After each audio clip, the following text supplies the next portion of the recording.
Écrivain, conteur et humoriste, il collabore depuis près de 40 ans à la célèbre revue Fluide Glacial.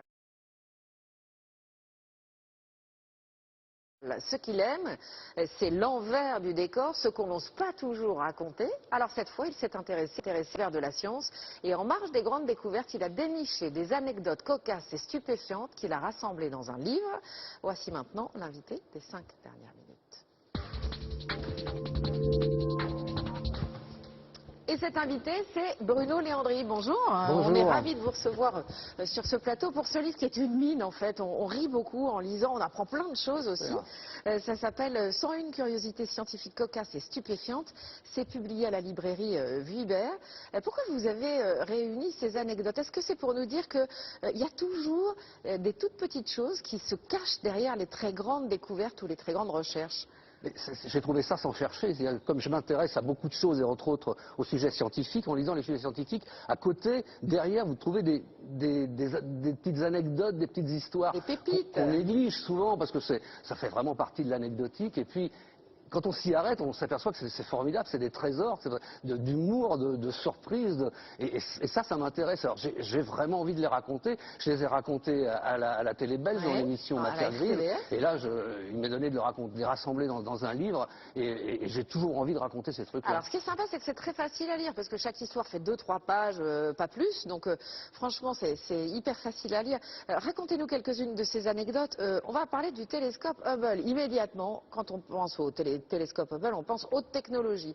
Alors vous allez nous raconter comment il a été réparé en mêlant de la haute technologie. Et je suis tombé simplement par hasard du temps où les télévisions américaines passaient in extenso les missions spatiales. Et donc c'était une réparation du télescope Hubble avec deux astronautes qui sortaient dans l'espace, comme dans le film Gravity, et ils terminent leur travail et ils doivent juste refermer une porte d'un coffrage.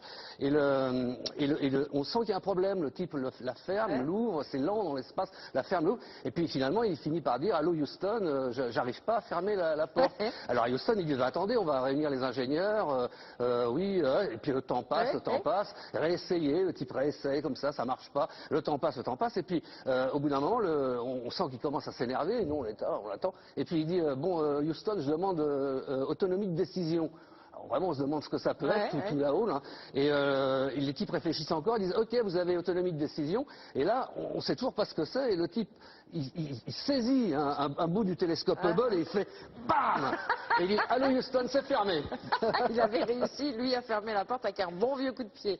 Vous nous parlez du dernier étalon de mesure matériel du monde, qui est un bout de ferraille, en fait, qui est conservé en France. Et oui, peu de gens le savent encore, parce que la plupart des étalons de mesure, comme le mètre, maintenant ne servent plus à rien. Ils ont été remplacés par ce qu'on appelle des constantes physiques, parce que le mètre, il pouvait se tordre, il pouvait bouger. Et donc, on a tout remplacé les étalons par des constantes physiques. C'est plus pratique. Mais il en reste un qu'on n'a pas réussi à remplacer par une constante physique, c'est le kilogramme étalon, et c'est vraiment un bout de ferraille, c'est un alliage extrêmement complexe évidemment, qui réside dans un coffre-fort hyper sécurisé au pavillon de Breteuil à Sèvres, dans un truc extraterritorial, et ce bout de ferraille, c'est l'unique étalon au monde qui représente le kilo. Alors, vous êtes très bavard parce que vous êtes très passionné, mais ça c'est formidable. On n'a pas beaucoup de temps pour raconter l'histoire des Chinois, pourquoi ils supportent moins l'alcool, parce qu'après vous allez nous faire une expérience. Oui, alors les Chinois, on va dire que c'est raciste si je dis que les Asiatiques en général supportent moins l'alcool que les Occidentaux. Et non, pas du tout. Eh ben non, justement, c'est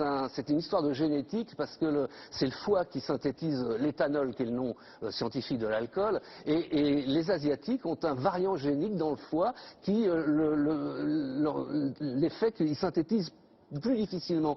À peu près 50% des Asiatiques ont ce variant génique dans le foie. Et donc, ils synthétisent mal l'alcool, donc ils ont du mal à boire. Voilà. Ils sont sobres malgré eux. Après l'alcool et les Chinois, vous allez nous... Parce que vous présentez des expériences dans le bouquin qu'on peut faire en famille, il n'y a pas que des histoires, oui, il y a aussi des petites expériences très rigolotes. Alors, là, la plus simple, c'est ça. Là. Si vous mettez de l'eau dans un verre, évidemment, tout le monde le sait, quand vous retournez le verre, l'eau tombe. C'est logique, c'est les lois de la gravitation. Et ben voilà un moyen de défier les lois de la gravitation. Ça, c'est un bout de gaz à pansement. Donc, si je le pose sur le verre, c'est exactement comme s'il n'y avait rien. L'air passe, l'eau passe. Et regardez, si je remplis mon verre avec de l'eau, c'est exactement comme s'il n'y avait rien du tout. Alors voilà, l'histoire c'est que je pose ma main sur le verre et je le retourne. Et là, très très très très délicatement, Il suffit, vous pouvez le faire sur votre évier vous-même, hein. C'est extrêmement facile avec un tout petit peu d'entraînement. Des fois ça marche pas.